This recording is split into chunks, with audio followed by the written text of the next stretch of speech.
Et salut! On se retrouve pour une vidéo un peu particulière et vous parler de ma haie.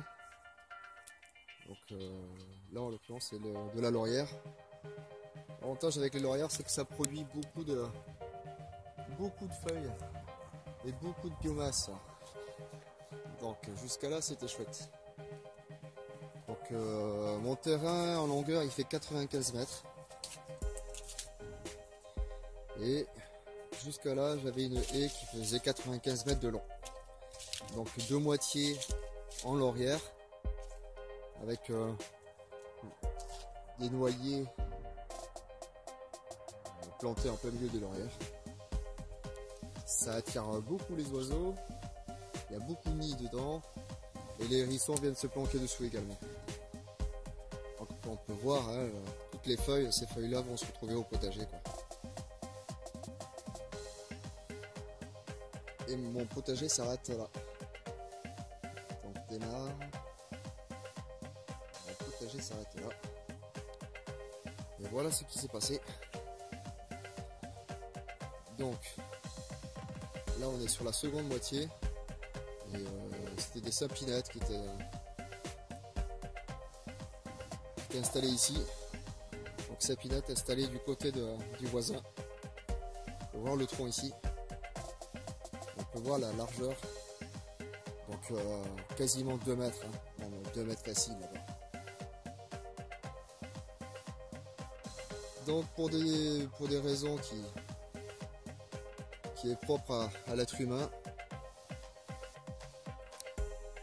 eh bien, je me suis vu débarrasser de 50 mètres de longueur de sapinette au profit d'un 4x4 qui avait estimé qu'il n'avait pas suffisamment de place pour passer et qu'il avait besoin de 50 mètres et 5 mètres pour d'aller quoi. Alors le problème c'est quoi? Alors pour peu ils se sont arrêtés pile poil ici, c'est quasiment l'entrée de mon potager. Le souci c'est que moi j'ai le vent dominant qui est un vent du sud-est, un vent d'OTAN. Donc je suis au sud de Toulouse, qui se situe par là. Donc déjà j'ai tout le vent qui rentre maintenant dans le jardin. Alors que la haie faisait 3 mètres de haut sur 2 mètres de large passé quoi. Et puis j'ai plus rien qui protège la maison. Donc quand on est sur la terrasse, c'est également la même chose. J'ai perdu je sais pas combien d'oiseaux. La seule chose que j'ai réussi à sauver, c'est ce moitié de laurier sauce. Bon, dans l'histoire, ça me permet un petit peu de... Parce qu'étant donné qu'ils sont en train de faire une tranchée en même temps, pour faire passer le total égout, ça me permet de regarder un peu les strates du sol et de regarder la terre, comment celle-ci est constituée. On peut voir que c'est vraiment la cata. C'est une terre à moitié limoneuse, sableuse, calcaire. Quelque chose de vraiment pas top quoi. On peut voir les strates ici. Donc je suis pas loin de la Garonne, donc on peut supposer que fut un temps celle-ci devait passer par là quoi. On peut voir les galets qui sont polis. Et puis des strates de cailloux comme ça.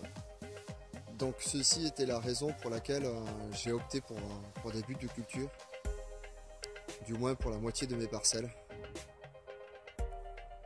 La seconde raison également, c'est que on était sur des terres maraîchères, donc qui ont subi l'agriculture intensive. En regardant sur Google Maps, on peut encore constater, on peut deviner le passage des roues de tracteurs. C'est assez aberrant, les dommages que ça peut causer. Donc voilà le type de galet qu'on trouve. Un sol quand même assez chaotique.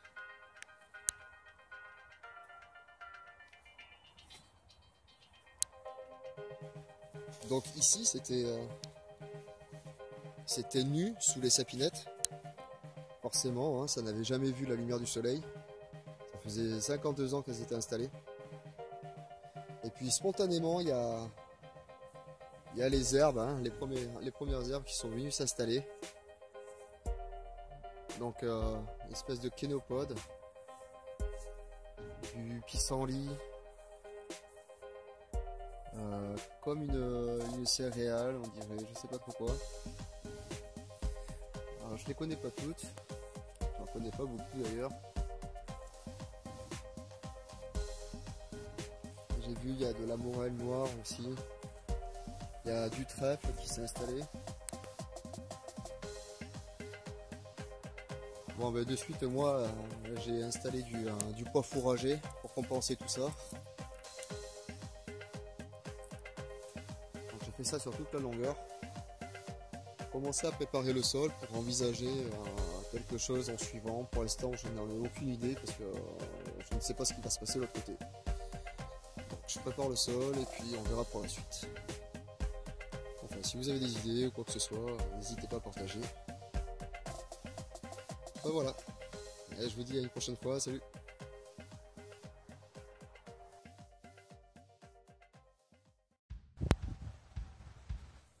Bon, salut.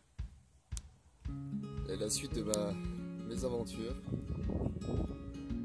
J'avoue quand même ça met un coup au moral de voir tout ça. Mais bon, faut savoir rebondir. Donc j'en ai profité, hein, j'ai ouvert 35 mètres linéaires de culture. Donc sans travail du sol, j'ai déposé une grosse couche de gazon avec une grosse couche de foin par-dessus. J'ai ouvert celui-ci pour créer un sillon à la façon de DIT 67. De suite, j'ai semé l'engrais vert avec un peu de roquette, de la salade. Je crois qu'il y a également de la betterave. Bon, ben, ça me fait une bonne ligne de culture.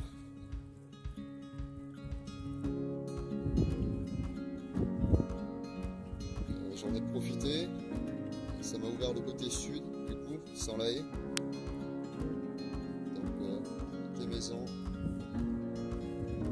J'ai installé les fraisiers de la même façon, sans travail du sol.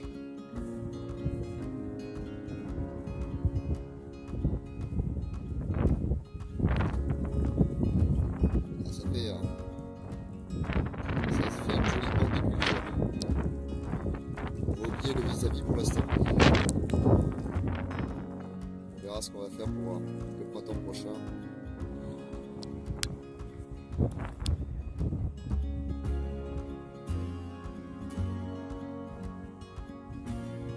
Donc j'en ai profité également. Hein. J'ai ouvert sous la fenêtre de ma cuisine une autre bande où je cultive de la salade, de la roquette. Je viendrai installer aussi les aromatiques. Ce sera pratique d'avoir tout ça sous la main.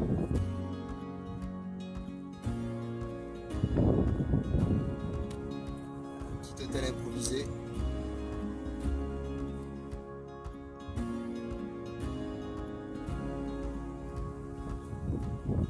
Bon ben voilà le résultat.